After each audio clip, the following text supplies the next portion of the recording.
नमस्कार। मैं जानता हूं कि इस वक्त सारा हिंदुस्तान इंतजार कर रहा है ठहाकों का, मुस्कुराहटों का, खुशियों का। तो आ गया है ठहाकों और खुशियों का वाहक, यानी कि आपका दोस्त शैलेश लोढ़ा, यानी कि आपका अपना तारक मेहता। चलिए, अब आपका और मेरा और कवियों का साथ है तो एक बार कह देते हैं, वाह वाह क्या बात है। पहले बात के पहले लफ्ज होते हैं, लफ्ज बात बनती है, और लफ्ज पहले विचार होते हैं, और विचारों के पहले वो होती है कल्पना। और कल्पना करना बड़ा कमाल का काम है साहब। जैसे एक साहब को एक इंटरव्यू में पूछा गया कि भाई मान लीजिए, कल्पना कीजिए एक ऐसा कमरा है जिसमें सिर्फ दीवारें हैं, कोई खिड़की नहीं है, कोई दरवाजा नहीं है, तुम उस कमरे में बैठे हो, अचानक आग लग जाए तो तुम क्या करोगे? बोले, मैं कल्पना करना बंद कर दूंगा। जिंदगी में कल्पनाएं बड़ी सुखद होती है। कल्पना कीजिए कि डीजल के भाव कम हो जाए, या कल्पना कीजिए कि पेट्रोल मुफ्त में मिलने लगे, या कल्पना कीजिए कि सब्जियां इतनी सस्ती हो कि आपके खरीदने का मन ही ना करे। सोच के अच्छा लग रहा है ना? कल्पनाएं खूबसूरती से की जाए और उन कल्पनाओं को लफ्ज बना के एक कागज पे उतार दिया जाए तो उस चीज का नाम होता है कविता। और आइए, मैं बुलाना चाहूंगा उन्हें जो किसी कवि की कल्पना से भी ज्यादा खूबसूरत हैं, लेकिन हकीकत में मेरी को होस्ट है, यानी मेरी को होस्ट नेहा के मेहता।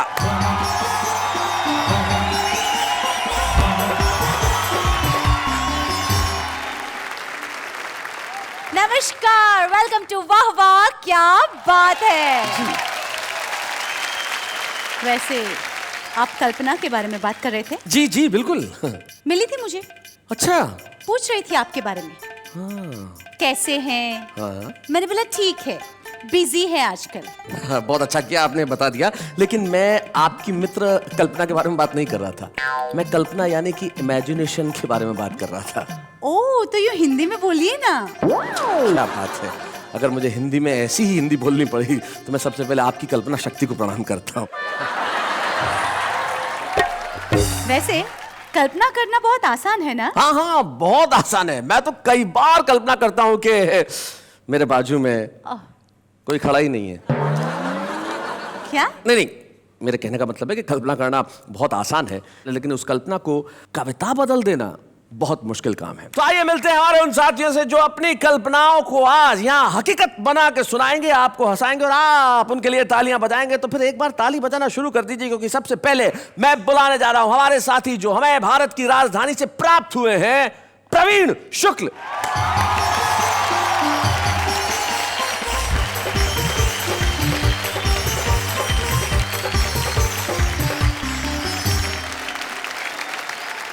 तो आइए प्रवीण शुक्ल का साथ देने के लिए बुलाते हैं हमारे दूसरे साथी को, और वो ऐसे साथी हैं जो सुनने से ज्यादा देखने वाली चीज है। हाँ। अब आप कहेंगे कैसे? तो हम हाथ कंगन को आरसी क्या और पढ़े लिखे को फारसी क्या, खुद ही देख लीजिए। डॉक्टर सुरेंद्र दुबे।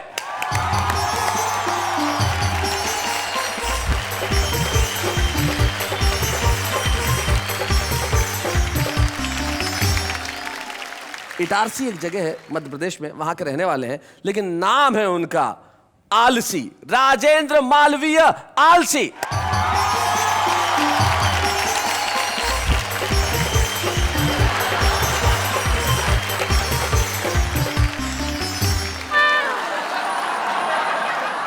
मैं जरा देख के आता हूं। अरे भाई साहब उठो, क्या कर रहे हो यार? ताली।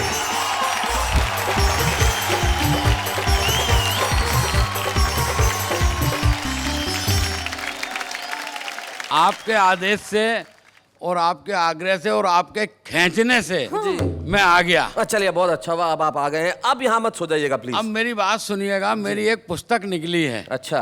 आलसी हूँ, पुस्तक का नाम है अपन गए ही नहीं। अच्छा। इसको कोई पढ़ता ही नहीं। अच्छा। मैंने सोचा आप फुर्सत में हैं, आप ही पढ़ लेंगे, इसलिए आपको देने आया हूँ। क्या बात है, बहुत बढ़िया, बहुत बढ़िया। जरा जोरदार तालियां।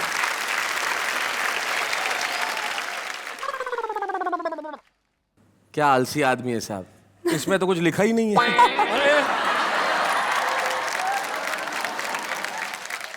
शुक्रिया जी जी जी जी। स्वागत है राजेंद्र मालवीय आलसी का।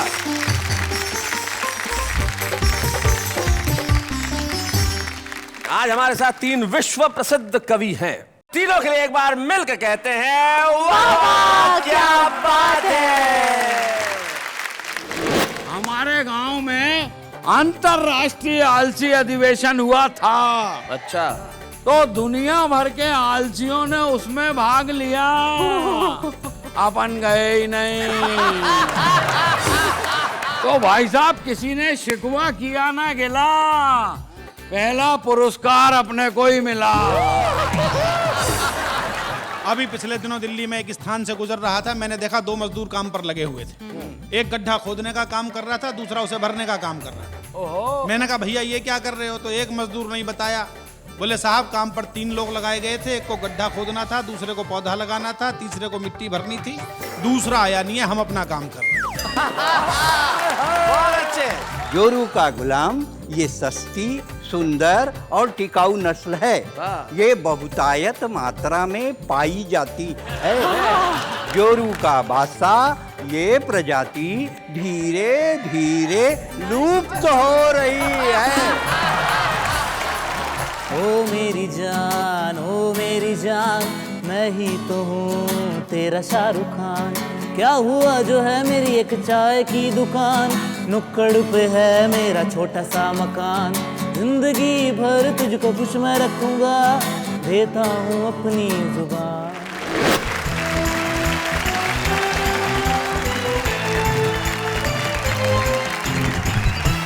क्या बात है। राजेंद्र मालवीय आलसी जी, सुरेंद्र दुबे जी, प्रवीण शुक्ल जी, बड़े अच्छे हमारे मित्र हैं, तीनों हमारे बीच में बैठे हैं और बड़े खूबसूरत। हाँ प्रवीण जी, ये कहना चाहता हूं कि आज 3 हास्य कवि एक साथ हैं, माहौल रंगीन है, वातावरण संगीन है। जी जी। लेकिन 2 कोट वालों के साथ दुबे जी कुर्ते में है, ये क्या सीन है? मैंने जानबूझ के इनको ये कुर्ता पहनवाया है, क्योंकि एक बार मैंने इन्हें ब्लैक सूट पहनवाया था, तो पता ही नहीं चला कि सूट कहाँ खत्म हुआ, आदमी कहाँ शुरू हो गया।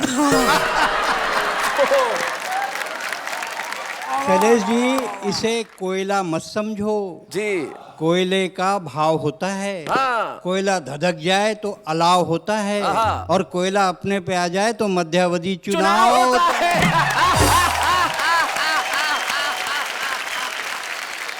आज आपको पता चल गया होगा कि यहाँ कितने धमाके होने वाले हैं, कितने ठहाके होने वाले हैं, और आज आप तालियां बजाते बजाते थक जाएंगे। तो चलिए मैं सबसे पहले उन्हें बुला लेता हूँ जिनके बाद में आने की कोई गारंटी नहीं है। आलसी आदमी है, हाँ। आए ना आए। मैं उस महान प्रातः स्मरणीय महान आलसी को बुलाना चाहता हूँ जिनका नाम है राजेंद्र मालवीय आलसी। आइए।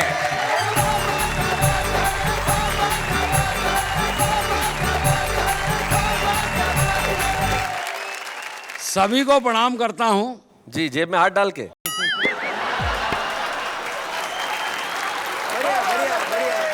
आप सब में और मुझ में फर्क ये है कि आप सब कल्पना भी करते हैं, मैं आलसी आदमी हूँ, मैं कल्पना ही करता हूँ। क्या बात है भाई, क्या वाह वाह वाह वाह। बहुत बढ़िया। और मैं तो रेलवे में नौकरी करता हूँ। वो तो आलस से ही पता चलता है, और कोई विभाग आपके लिए हो भी नहीं सकता था। बताइए साहब, हमारी रेल यहाँ से वहाँ पहुँचा देती है, साहब बोल रहे हैं, बोलो हो ही नहीं सकता। हाँ, पहुंचा देती है रेल से। मैं तो एक बार आया इटारसी, ये कार्यक्रम में मुझे याद है, जिस रेल से आया और 7 बजे की ट्रेन 7 बजे पहुंच गई, और लोग मालाएं लेके तैयार, पहली बार टाइम पे आई है। गार्ड के पास पहुंचे, गार्ड ने कहा माफ करो, शर्मिंदा मत करो, ये तो कल की थी जो आज आई है। 24 घंटे बाद। मैं तो रेलवे में नौकरी करता, रिजर्वेशन काउंटर पे बैठता हूँ, एक 100 साल का आइटम आया। बोले 7 सितंबर 2017 मेरा रिजर्वेशन कर दो। अच्छा। मैंने कहा काका कहाँ जाओगे?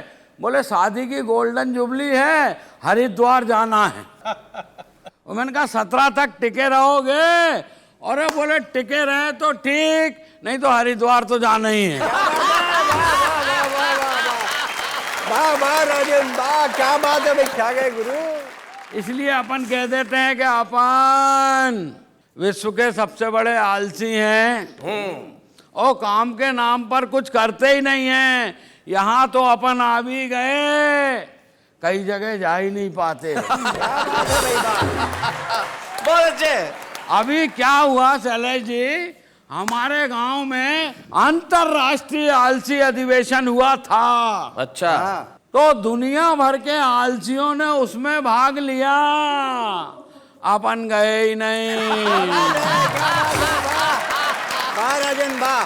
तो भाई साहब किसी ने शिकवा किया ना गिला, पहला पुरस्कार अपने को ही मिला।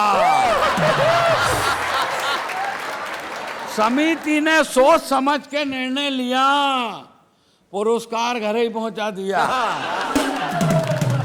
तो जो लोग हमें पुरस्कार देने आए वो हमसे बोले कि साहब आप आलसियों पर कुछ बोले। अच्छा, अपन ने पूरी ताकत लगाकर अपने होठ खोले और बड़ी मुश्किल से ये बोले, भाड़ में जाए यार कौन बोले। वाह वाह वाह वाह वाह। बड़ा अजीब मामला निकल कर क्या आता है जी। अब आप तो बार बार मेरे को फोन कर करके बोले वो राजेंद्र माल भी आ गए। कहा, मैंने कहा आ गया। बोलो खाने में क्या भिजवाएं? मैंने कहा 2 लीटर दूध भिजवा दो। बोले दूध क्यों? मैंने कहा क्या है कि उसको चबाना नहीं पड़ता। अरे बहुत अच्छे यार कौन चबाए? एक बार तो नाई की दुकान पर गया दुबे जी, हाँ अपनी आदत के हिसाब से बैठ गया। मैंने कहा यार तू दाढ़ी बना दे। नाई बोला साहब सर तो ऊपर करो। मैंने कहा तू बाल ही काट दे। अलग अलग तरह की बात है। एक बार फांसी हो गई। किसको? तुमको? कल्पना में। जज साहब बोले मालवी जी जाते जाते कोई आखिरी शौक फरमाएंगे? मैंने कहा यस सर, कुंभ के मेले में नहाएंगे। क्या बात है, क्या बात है, वाह। जज साहब बोले यार कुंभ का मेला तो 12 साल के बाद आएगा, इसलिए आपकी फरमाइश हमको बहुत खलती है। मैंने कहा आराम से आने दो, अपने को भी कौन सी जल्दी है। बढ़िया बढ़िया। एक बार तबीयत गड़बड़ हो गई ओहो, सपने में। सपने में? मेरा जो कुछ भी होता सपने में ही होता। आलसी? तबीयत गड़बड़ हो गई सपने में। डॉक्टर के पास गया, डॉक्टर ने नाड़ी वाड़ी टटोली। बोले कोई ज़्यादा घबराने की बात नहीं है, थोड़ी सी काली मिर्च, थोड़ी सी लौंग, थोड़ी सी अजवान, थोड़ी सी तुलसी की पत्ती, इसको रात भर पानी में भिगाओ, दिन भर सुखाओ, दूसरे दिन चूरन बनाओ, तीसरे दिन खाली पेट खाओ, चौथे दिन ठीक हो जाओगे बच्चा। मैंने कहा वैद्य जी इतना काम करने से तो मर जाना ही अच्छा।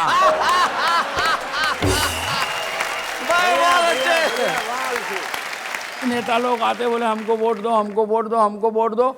हमारी माँ ने कहा तुम्हें क्या वोट दें? एक बार वोट दो तो तुम 5 साल के बाद आते हो। नेता बोला ऐसी क्या बात है माता जी, आजकल तो हम हर साल आते हैं। बोले इधर सरकार गिरी और हम हाजिर। कोई समस्या हो तो बताओ। हमारे माँ ने कहा कोई समस्या नहीं है, मेरा बेटा है आलसी है, पेड़ पे चढ़ा है नीचे नहीं उतर रहा है, उसको उतार के ले जाओ। आओ सैले जी मेरे पास आए, बोले तू नीचे उतर। मैंने कहा मैं नीचे क्यों उतरूं, मैं तो आलसी हूं। बोले जब तू आलसी है तो तू पेड़ पे चढ़ा कैसे? मैंने कहा मैं पेड़ पे कहाँ चढ़ा था, मैं तो जमीन पे पड़ा था और मुझे क्या मालूम के नीचे एक बीज गड़ा था।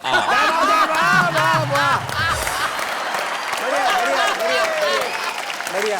पूरे देश के लोग अखबार पढ़ते हैं, सुनते हैं, समझते हैं। अखबार में एक समाचार आया, आपराधिक मानसिकता के नेता अब चुनाव नहीं लड़ सकेंगे। तो 2 नेता बैठ के आपस में बात कर रहे थे, यार क्या जमाना आ गया है, अब शरीफ आदमी चुनाव लड़ेंगे। क्या बात है, वाह वाह वाह वाह, बहुत अच्छे। तो दूसरा नेता बोला तू क्यों घबराता है, शरीफ आदमी सिर्फ चुनाव लड़ेंगे, जीतेंगे थोड़ी। क्या बात है, वाह वाह वाह वाह, सही बहुत बात अच्छे। है। चुनाव हारकर वापस घर जाएंगे रोते रोते। अरे बेवकूफ, अगर आजादी के बाद केवल शरीफ आदमी ही चुनाव जीतते तो आज देश के हालात ऐसे नहीं होते। क्या बात है, वाह वाह वाह वाह, बहुत बढ़िया।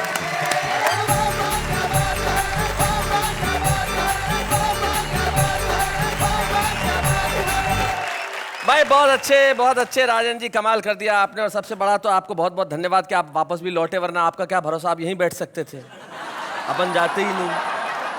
आप बात कर रहे थे कि शरीफ आदमी इलेक्शन लड़ते तो देश के हालात ऐसे नहीं होते जी। तब मुझे एक कवि हैं तेज नारायण बेचैन, उनकी 4 पंक्तियां याद आ रही थी।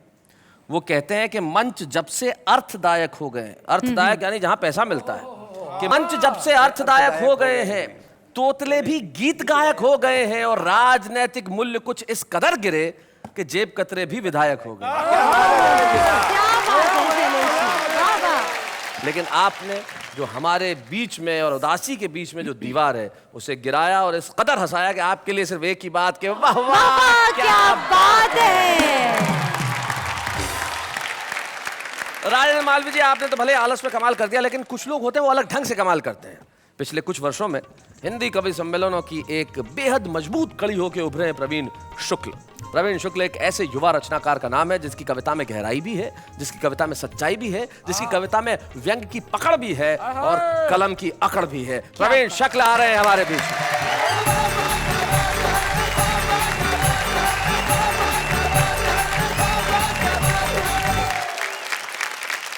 कल्पना की बात चल रही है तो हास्य बिखरा हुआ है चारों तरफ। जी, आजकल तो सीडी का जमाना आ गया, उससे पहले एक बार वीडियो कैसेट लाइब्रेरियां खुली थी और समय आजकल किसी के पास नहीं है। आदमी कम समय में ज़्यादा काम करना चाहता है, इसलिए लोग अधूरे वाक्य बोलते हैं। मुझे याद आता उस समय एक चला गया वीडियो कैसेट लाइब्रेरी में, जी, बोले भाई साहब माँ है क्या? माँ फिल्म की कैसेट मांगना चाहता था। दुकानदार बोला जी माँ तो नहीं है, आज डैडी को ही देख लो। वो भी महेश भट्ट की डैडी फिल्म के बारे में बता रहा था। जी। पीछे से दूसरा कस्टमर पहुंच गया, बोले साहब बहू रानी है। इस बार दुकानदार गच्चा खा गया, उसने सोचा घर की बहू को ही पूछ रहा है। उसने गर्दन घुमाई, आवाज मारी, बहू रानी है क्या? अंदर से लड़के की आवाज आई, बहू रानी को तो 4 दिन पहले शैलेश लोढ़ा जी ले गए। तभी शैलेश जी बहू रानी फिल्म की कैसेट लेकर आ गए। बोले अरे यार कैसी बहू रानी दे दी, इसकी तो आवाज ही ठीक नहीं है। दुकानदार बोला कोई बात नहीं, बहू रानी को यहीं रख दो, पड़ोसन ले जाओ, बिल्कुल नई आई है। मैं एक छोटी व्यंग कविता आपको सुनाता हूँ। अभी पिछले दिनों दिल्ली में एक स्थान से गुजर रहा था, मैंने देखा 2 मजदूर काम पर लगे हुए थे। एक गड्ढा खोदने का काम कर रहा था, दूसरा उसे भरने का काम कर रहा था। मैंने कहा भैया ये क्या कर रहे हो? तो एक मजदूर नहीं बताया। बोले साहब काम पर 3 लोग लगाए गए थे, एक को गड्ढा खोदना था, दूसरे को पौधा लगाना था, तीसरे को मिट्टी भरनी थी, दूसरा आया नहीं है, हम अपना काम कर रहे हैं। बहुत अच्छे। ये आनंद की स्थितियां, तब आप एक कविता का आनंद लीजिए। जी, सुनिए जनाब, अभी पिछले दिनों की शाम कवि सम्मेलन से घर लौटते समय हमारा पांव अचानक एक बोतल से टकराया। मैंने घबराकर बोतल को उठाया और सक पकाकर जैसे ही ढक्कन खोला, विस्फोट के साथ छूट गया बम का गोला। चारों ओर फैल गया धुआं ही धुआं। धुएं के बादलों के बीच एक बहुत बड़ा जिन्न प्रकट हुआ। बोला आका आपने मुझे आजाद किया है, मैं जिंदगी भर आपकी जी हुजूरी करूंगा। जो भी मांगना चाहते हो मांग लो, मैं आपकी हर एक इच्छा पूरी करूंगा। मैंने कहा जिन्न महाराज यदि करना ही है तो कर दो इतना सा काज, भारत की भूमि से भ्रष्टाचार भगा दो। जिन्न बोला मैं वापिस बोतल में घुस रहा हूं, तुम ऊपर से ढक्कन लगा दो। बहुत अच्छे, बहुत अच्छे। Very nice. पति पत्नी के संबंध पर एक छोटी कविता सुनाता हूं, आनंद लीजिए। स्वागत, सुनाइए। शादी के बाद पहली ही मुलाकात में पत्नी पर रौब डालने के लिए पति ने कहा बात ही बात में, देखो मैं जिंदगी को अपनी शर्तों पर ही जीता हूं। रोजाना क्लब जाता हूं, ताश खेलता हूं और दारू भी पीता हूं। अब तुम भी अपने बारे में कुछ बताओ।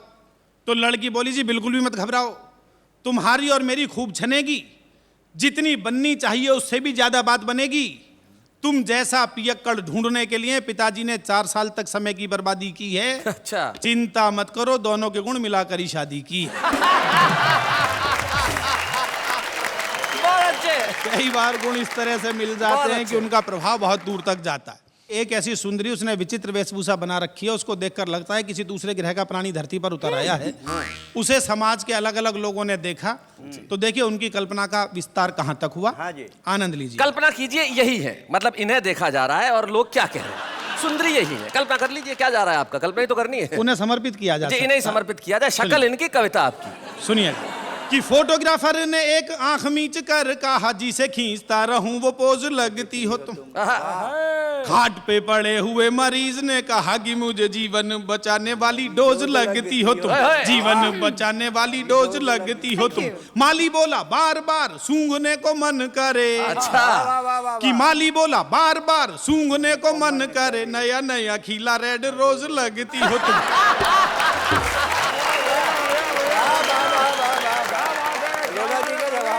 सुंदरी आगे बढ़ी और उसे एक शायर ने देखा कि शायर ने कहा, क्यों ना तुम पे गजल कहूँ, शायरी का मुझको शबाब लगती हो तुम।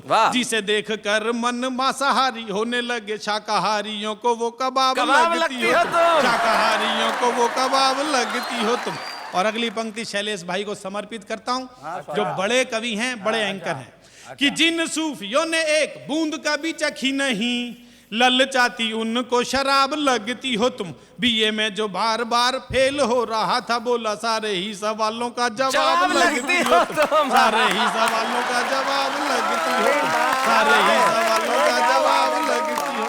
एक छंद विशेष सुनिएगा, आपको आनंद आएगा। दुबे जी देखिएगा, बिल्कुल स्वागत है। कि शुगर के जितने मरीज मीठा छोड़ चुके, उनको जरूरी नमकीन लगती हो तुम। डायबिटीज घट जाए तो और ज्यादा खतरनाक हो जाती है। कि शुगर के जितने मरीज मीठा छोड़ चुके, उनको जरूरी नमकीन लगती हो तुम। लाखों अखियों में काले काले मेघ घिरते हैं, जब भी जरा सी गमगीन लगती हो तुम, जब भी जरा सी गमगीन लगती हो तुम। प्रॉपर्टी डीलर हड़पने को आतुर हैं, कि प्रॉपर्टी डीलर हड़पने को आतुर हैं, लफड़ेगी उनको जमीन लगती हो तुम।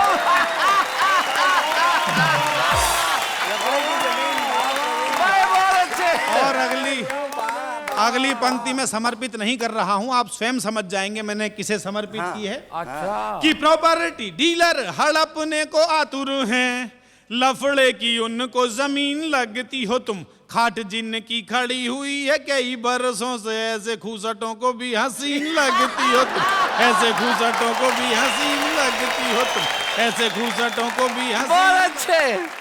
कल्पना का विस्तार देखिए कि कवि कहां तक सोचता है। हाँ भाई स्वागत है। कि तुम्हें देखते ही मन नाचने को करता है, मन का मयूर बोला घन लगती हो। वाह वाह वाह। घन मतलब बादल। बादल, आप जानते हैं कि बादलों को देखकर मोर का नाचने का मन करता है। कि तुम्हें देखते ही मन नाचने को करता है, मन का मयूर बोला घन लगती हो तुम। जिसके समीप आके शीतलता मिलती है, सर्पों को चंदन का वन लगती हो तुम, सर्पों को चंदन का वन लगती हो तुम। परेशान जिसे आए कर वाले करते हैं, कि परेशान जिसे आए कर वाले करते हैं, उसे एक नंबर का धन लगती हो तुम। नेता बोला मार दूंगा सबको तुम्हारे लिए, मुझको तो संसद भवन लगती हो, मुझको तो संसद भवन लगती हो, मुझको तो संसद भवन लगती हो, मुझको तो। भाई क्या बात है भाई, वाह वाह वाह।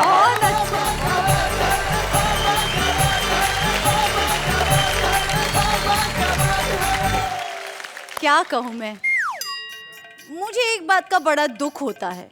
किस बात का? कि शो को एंकर कर रही हो? कल्पना कभी सच क्यों नहीं हो सकती? कल्पनाएं सच हो सकती हैं, होना चाहती भी हैं, लेकिन दिक्कत हो जाती है। क्या? जैसे राजेंद्र मालवीय ने एक बार रात को सपना देखा कि इसको प्रवीण शुक्ल और सुरेंद्र दुबे ने बहुत बुरी तरह पीटा, बुरी तरह पीटा, इतना मारा कि सुबह उठते ही सबसे पहले अपने बैंक गया और बैंक वालों का मेरा अकाउंट बंद कर दो।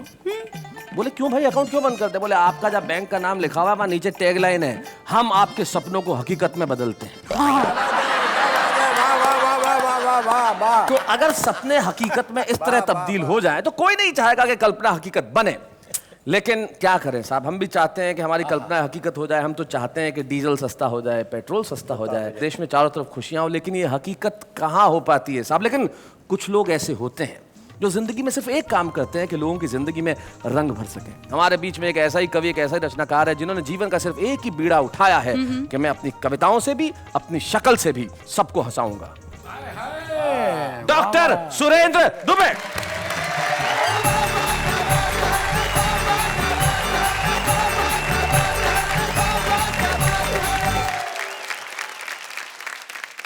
सुरेंद्र दुबे जी, आप उठ के वहां से यहाँ तक आए तो ऐसा महसूस हुआ जैसे स्विस बैंक से काला धन भारत वापस लौट आया। क्या बात है, क्या बात।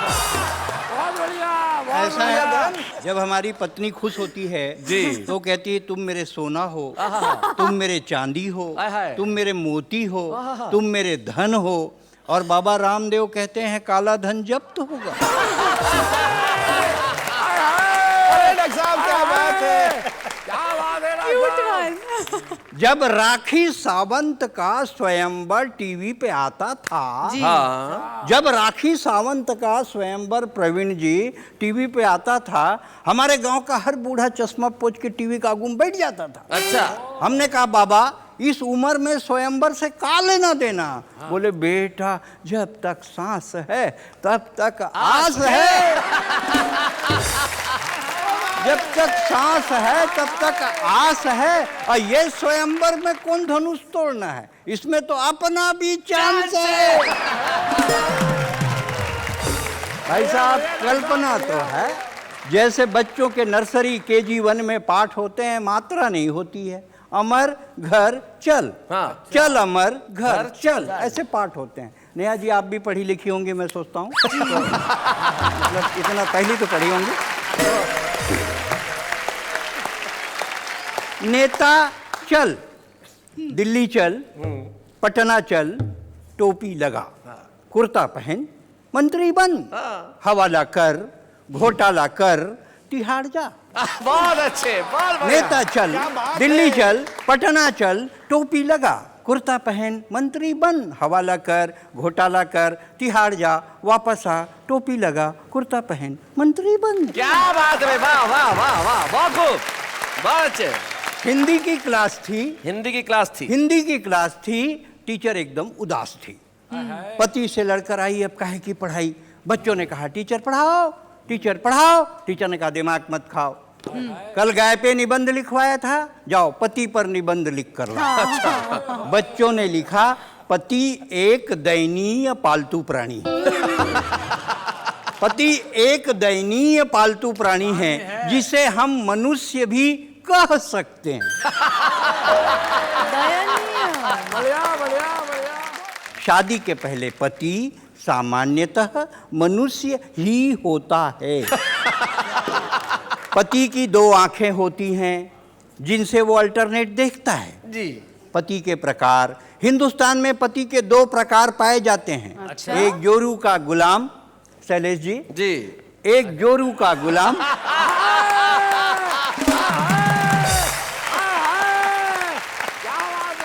एक जोरू का गुलाम, दूसरा जोरू का बादशाह। जोरू का गुलाम ये सस्ती, सुंदर और टिकाऊ नस्ल है। ये बहुतायत मात्रा में पाई जाती है। जोरू का बादशाह ये प्रजाति धीरे धीरे लुप्त हो रही है। क्या बात है भाई साहब, क्या कहने हैं। जितने लोग बैठे हैं दिन में एक डायलॉग 20 बार बोलते हैं, टाइम नहीं है। पूरा हिंदुस्तान कहता है टाइम नहीं है, और हमारी आबादी 121 करोड़ हो गई। टाइम नहीं है तो इतनी, तो टाइम मिल जाए तो कितनी।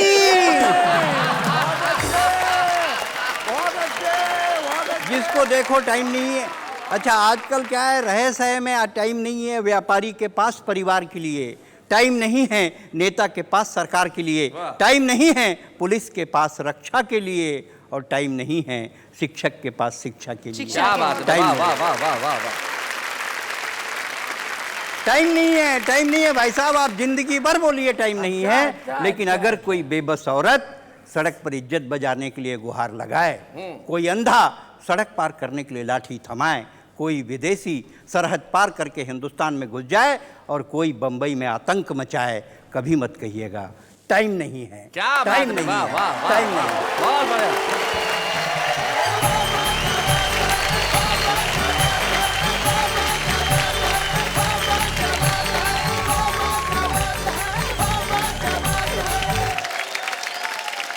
भाई यहाँ तालियां हैं, ठहाके हैं और खुशियों की बरसात है, क्योंकि ये वाह वाह क्या बात है।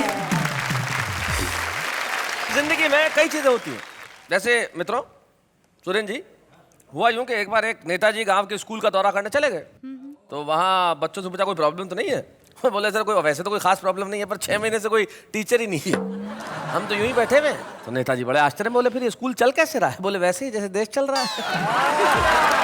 वाह वाह वाह। तो हमारा देश भी भगवान भरोसे चलता है, और कल्पनाओं में तो आदमी भगवान के भरोसे नहीं खुद के भरोसे रहता है, क्योंकि जो जैसा चाहता है वैसा सोचता है, वैसी कल्पना करता है। चलिए फिर मैं भी आपके लिए कल्पना करती हूँ। मेरे लिए थैंक यू सो मच। मत करना प्लीज। नहीं पर कर दी ऑलरेडी, बस बताना बाकी है। बताओ। हाँ शैलेश जी सोचिए, कल्पना बड़ी सिंपल सी है। सोचिए कि आप अगर प्रधानमंत्री बन जाओ तो मैं 3 दिन में गरीबी मिटा दूंगा, सारी चीजों के दाम आधे कर दूंगा, और जितनी भी एजुकेशन है सब फ्री, और जितने लोगों को काम नहीं सबको नौकरी पे लगा दूंगा। एक मिनट, आप ये सब करेंगे कैसे? वैसे ही जैसे कल्पना में तुमने प्रधानमंत्री बनाया, कल्पना में ये भी कर लूंगा। लेकिन हम दोनों यहाँ पे अपनी कल्पनाओं का बखान करने के लिए नहीं खड़े भाई, दूसरे लोगों को भी उनकी कल्पना का मौका देना चाहिए कि नहीं देना चाहिए? तो जरा देखते हैं दूसरे लोग कैसी कल्पना करते हैं। हाँ हाँ। अचार के बिना फीके हैं पराठे, खा ले बेटा खा ले, वरना बीबी दिखाएगी कराटे। दादी जब चिल्लाती है तो बड़े बड़े आंसुओं के साथ रोती हूँ, पर उन्हें क्या पता ओवर एक्टिंग में तो उनकी ही होती हूँ। हर तरफ पढ़ाई का साया है, किताबों में सुख किसने पाया है? हम तो जाते हैं कॉलेज लड़कियां ताड़ने, प्रोफेसर कहता है इतनी बारिश में लड़का पढ़ने आया है। यूँ तो हमने भी की थी सीए की पढ़ाई, हाथ में आ गया सीफ और चूल्हा और कढ़ाई। बढ़िया है। ABCDEFG 1G याद नहीं हुआ, उससे पहले आ गया 3G। बचपन में नानी हमें सुनाती थी परियों की कहानी, अब हम सुनते हैं आज की परी शीला की जवानी। माना कि मेरे बेटे तुझ पे मरते हैं, ये मत भूल कि तेरे ससुरी मुझसे डरते हैं।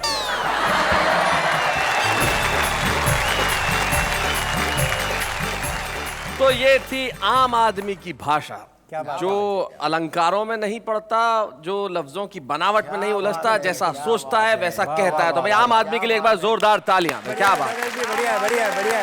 वाह वाह वाह वाह वाह। शैलेश जी वहां से भी कोई कुछ कहना चाहता है? कौन? सर मैं भी एक आम इंसान हूँ, मैं अपनी एक कविता सुनाना चाहता हूँ। ओहो, आम इंसान का कुछ नाम है?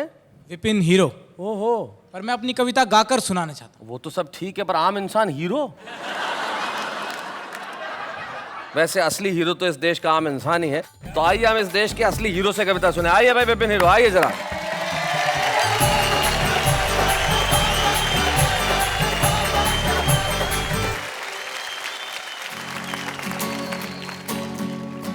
ओ मेरी जान मैं ही तो हूँ तेरा शाहरुख खान। अच्छा। ओ मेरी जान मैं ही तो हूँ तेरा शाहरुख खान। क्या हुआ जो है मेरी एक चाय की दुकान, नुक्कड़ पे है मेरा छोटा सा मकान। जिंदगी भर तुझको खुश मैं रखूंगा, देता हूँ अपनी जुबान। ओ मेरी जान मैं ही तो हूँ तेरा शाहरुख खान।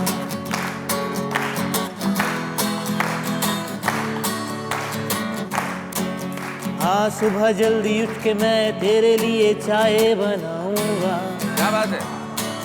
ओ फैन मट्ठी नहीं खाएगी तो मैं ब्रेड बटर लाऊंगा। हाँ ठंडे पानी से जो ना नहाएगी तो गीजर लगवाऊंगा। हाँ लगवाऊंगा। ओ मेरी जान मैं ही तो हूँ तेरा शाहरुख खान। क्या हुआ जो है मेरी एक चाय की दुकान, नुक्कड़ पे है मेरा छोटा सा मकान। जिंदगी भर तुझको खुश मैं रखूंगा, देता हूँ अपनी जुबान। हाय हाय।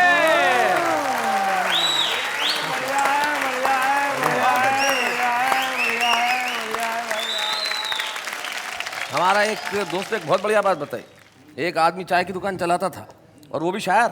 बोले हम यादों की चादर तानते रह गए, वो रामलाल के साथ भाग गई, हम चाय छानते रह गए। तो ये जो आशिकी है ये कमाल की है। लेकिन विपिन आपके आत्मविश्वास को बधाई, आपने जिस तरह से कविता सुनाई। हमारे कवि मित्रों से मैं पूछना चाहूंगा, क्या लगा आपको सुन के? मुझे तो ये लगा कि विपिन ने जो कहा है कि चाय की दुकान है, और वैसे मैं शाहरुख खान हूं, तो दिखने में तो शाहरुख खान जैसे ही।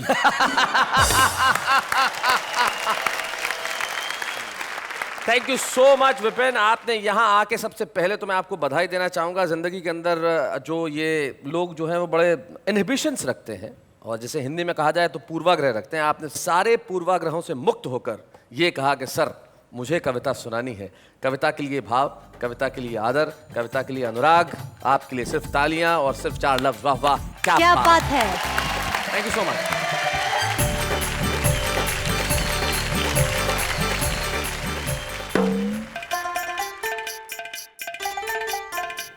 हेलो, ओ मुगल आजम की मधुबाला कहाँ खो गई? डूब गई। कल्पना कर रही थी। कल्पना कर रहे हैं। क्या क्या कल्पना कर रही थी? बट शर्म आ रही है बताने को। तकलीफ वाली बात है, फिर भी जरा बता दो क्या क्या कल्पना क्या है ऐसी? इतना आग्रह कर रहे तो बता ही देती हूँ। जी सोचिए, बड़ा सा कवि सम्मेलन चल रहा है। जी सोचा। हजारों की तादाद में ऑडियंस आई हुई है। हम इतने खूबसूरत तैयार होके हम दोनों मंच पे गए। हाँ। आपने कविता बोली, सबने वाह वाह कही मुझे। कविता मैंने सुनाई, वाह वाह मुझे कही। शर्म नहीं आती?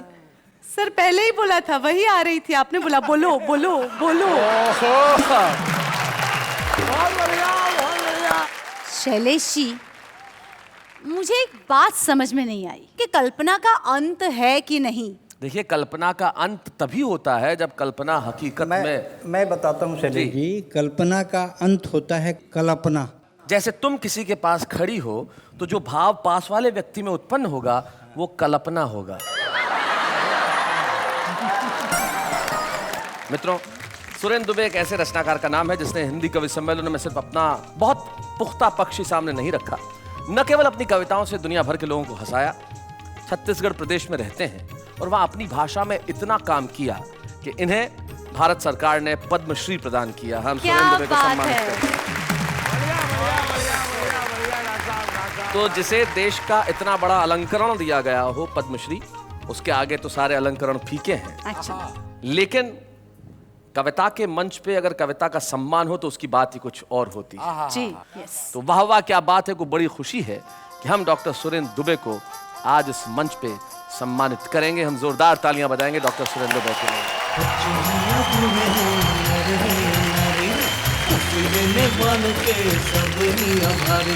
सबको हंसाने वाले सबके साथ हैं, बाबा क्या बात है, बाबा क्या बात है। तो कोई व्यक्ति तब तक सफल नहीं होता जब तक उसके पीछे कोई महिला न हो। और आपके पीछे तो 2 महिलाएं हैं। दूसरी कौन सी? उन्हीं बताता है, यहाँ मरना थोड़ी है। लेकिन हम जानते हैं डॉक्टर सुरेंद्र दुबे को आज हमने सम्मानित किया है तो इनकी सफलता के पीछे इनकी अर्धांगिनी, इनकी जीवन संगिनी, इनकी पत्नी का हाथ है। रायपुर छत्तीसगढ़ से हमारे बीच में आ रही हैं श्रीमती शशि दुबे। आइए।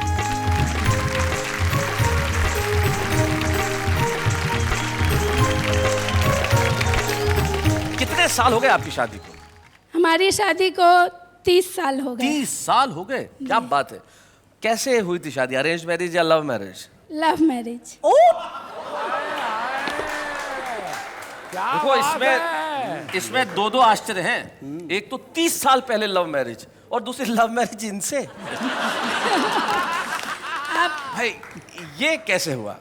दरअसल शैलेश जी, मुझे कविताओं से प्यार था। हाँ। इसलिए दुबे जी से प्यार था। हाय हाय हाय हाय, क्या बात है। तो दुबे जी आपको वाह वाह वाह वाह वाह वाह वाह वाह वाह वाह। लव मैरिज और अरेंज मैरिज में आपको क्या फर्क लगता है? अरेंज मैरिज का मतलब होता है कि आप कहीं जा रहे हों और अचानक आपको सांप काट ले। ओह। किंतु लव मैरिज का मतलब होता है सांप के आगे बीन बजाना और नाचना, ले मुझे काट, ले मुझे काट, ले मुझे काट।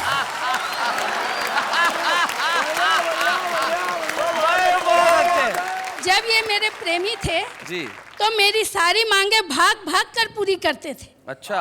और जब शादी हो गई तो मांगे सुनते ही भाग जाते।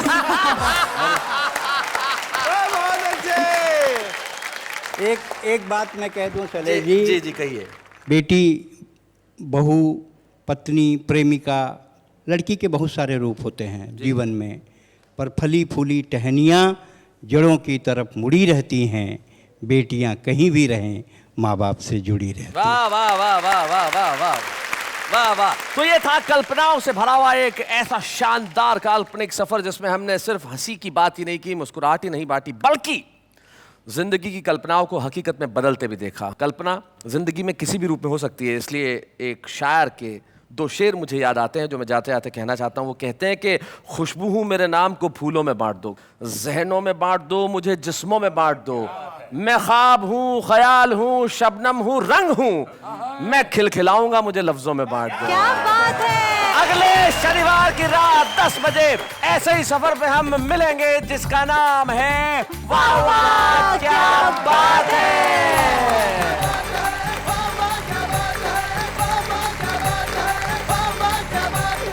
ऐसे और भी मज़ेदार वीडियो के लिए हमारे चैनल को लाइक, शेयर और सब्सक्राइब करें।